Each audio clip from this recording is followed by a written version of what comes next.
The air inside the Union buildings held the stagnant weight of 1,000 unread files.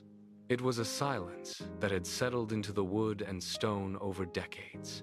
Donovan stood by the window, his frame a dark cutout against the vast, fading Pretoria skyline. Behind him, the desk remained the center of gravity. President Ramaphosa sat there, his eyes fixed on the document that lay before him like a dormant volcano. It was a proposal for an industrial reset, a document that threatened to burn through the existing order. Donovan turned.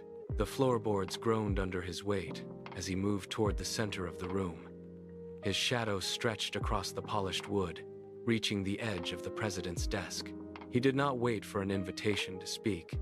He stopped, braced his hands on the mahogany surface, and looked down at the paper. The president did not look up, but the rhythmic tapping of his pen against the desk had stopped. The room felt smaller now, the air thinner. Donovan leaned in, his presence commanding the space between them. He tapped the document, the sound sharp and final, cutting through the heavy stillness. The era of waiting was over. Donovan's voice was steady, cutting through the lingering silence. Cyril, for decades, we have treated poverty with bandages. We give a little here, a little there, but the wound never heals. I am here to change that. He tapped the paper again, his finger lingering on the figures. The first phase is the floor. 1 million rand for every South African citizen.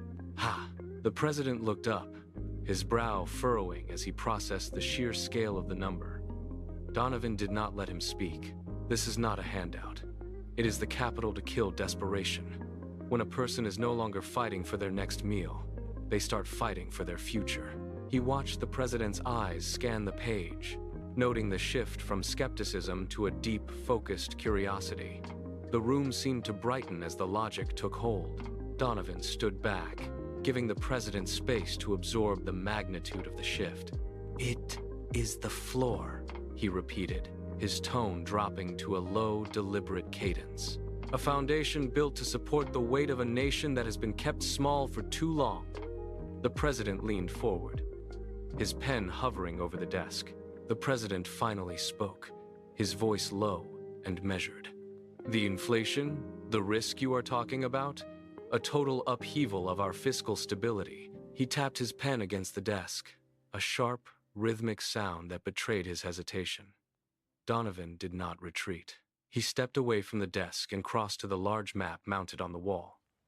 The risk of doing nothing is higher, he countered, his gaze fixed on the geography of the nation. We are buying time for the country to breathe. He traced a line between the Eastern Cape and Gauteng with his index finger. This is the fuel. We are launching Siaya Motors, massive automated factories. He turned back, his expression hardened by the weight of the vision. We will stop being a nation that just digs rocks to send overseas. We will turn our steel and platinum into machines. Thousands of high-skilled jobs, built by our own hands. The president leaned back, his eyes searching Donovan's face for a sign of doubt, but finding only resolve. The silence that followed was heavy with the scale of transformation. The president leaned back, his pen tapping a slow, rhythmic beat against the mahogany surface. And the cost?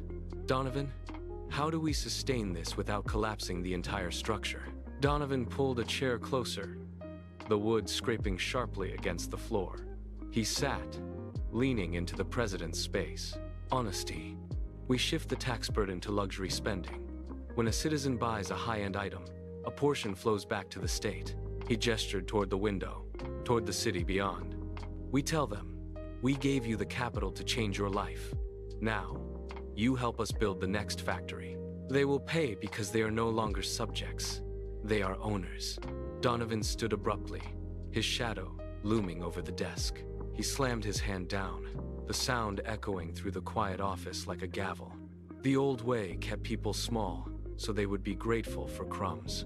My way makes them giants. They will carry the weight of this nation because they have a stake in its success. The air in the room shifted. Donovan held the president's gaze, waiting for the final decision. The vision was no longer a request, but a command. The president looked down at the figures, then back at the map. The tension that had defined the last hour drained from his posture. He reached out, his fingers closing around the pen. He did not hesitate.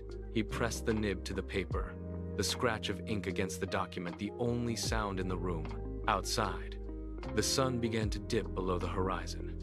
A long, golden light spilled through the window, washing over the desk and the maps until the entire office glowed.